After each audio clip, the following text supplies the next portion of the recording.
مرحبا، كيف حالكم؟ طبعا لي فترة ما نزلت فيديوهات لأني في إجازة ومسافرة، لكن قلت خليني أنزل لكم هذا الفيديو لأنه مرة سهل ومرة يمي وما ياخد وقت. عملت هنا بينك باستا بالدجاج مرة يمي، ويلا نشوف الطريقة مع بعض. في طاوة على النار حطيت ملعقة كبيرة من الزبدة، بعد كده أضفت عليها ملعقة كبيرة من الثوم المهروس وحمستها سوا. بعد كده أضفت عليها برضو ملعقة كبيرة من الصلصة.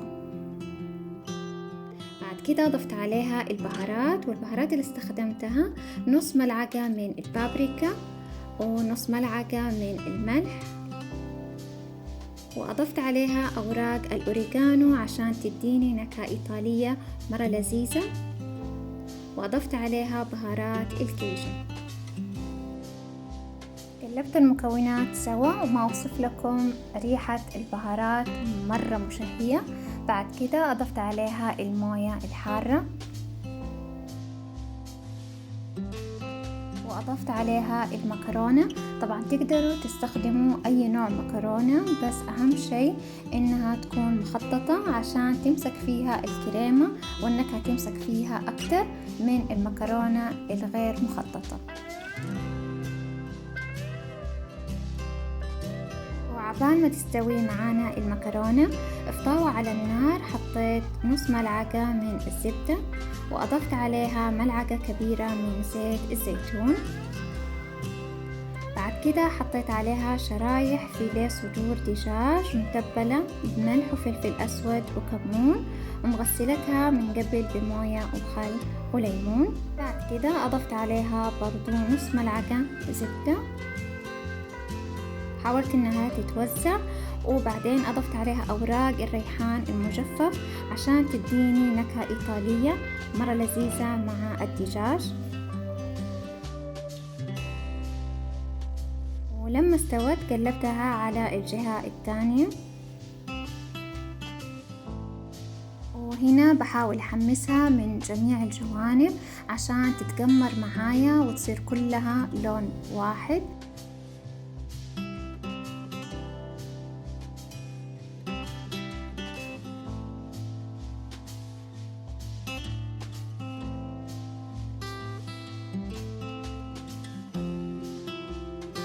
جد يعني مرة سهلة ومرة لذيذة.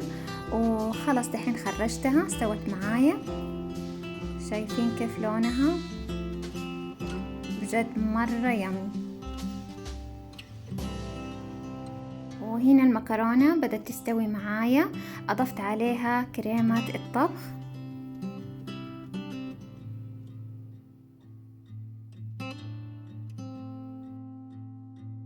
وأخليها تتسبك على نار هادية تقريبا مدة 7 دقايق.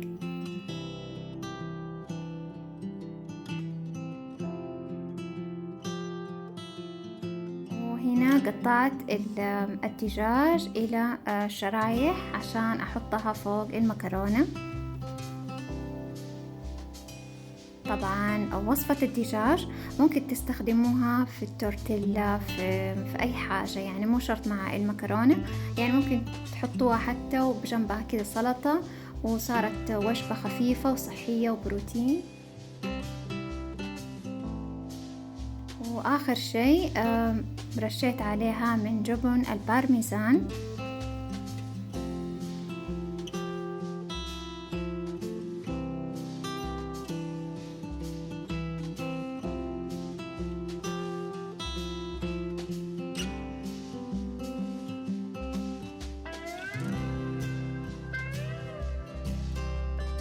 كده صارت المكرونة جاهزة للتقديم.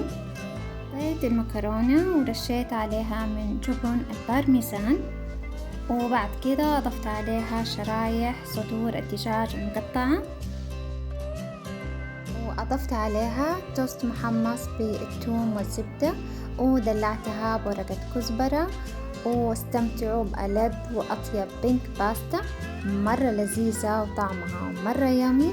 أتمنى تعجبكم الوصفة، لا تنسوا تعملوا لي لايك، تشتركوا في قناتي، وأشوفكم فيديو جديد، ومع السلامة.